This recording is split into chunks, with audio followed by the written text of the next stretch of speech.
Mula sa Senado.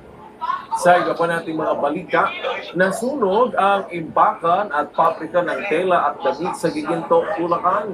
Kanina huyang alas 3 ng madaling araw. Inakyat sa ikalawang alarma ang nasabing sunog. Ayon sa Bureau of Fire Protection, bawal mga flat knitting machines, tela at iba pang mga gamit sa paggawa ng damit ang natupok. Mga namang napaulat na nasabi o nasaktan sa nasabing sunog dahil dineklara yung fire under control bandang alas 4 ng madaling araw.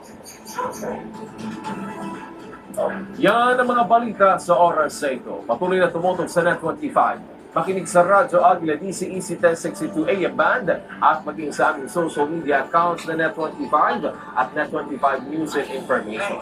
At tabayanan niyo pong sa ganang mamamayan, mamayang alas 4 ng hapon. Ako naman si Wedge Pujam at ito ang Net 25. Matatag, matapag, matapag.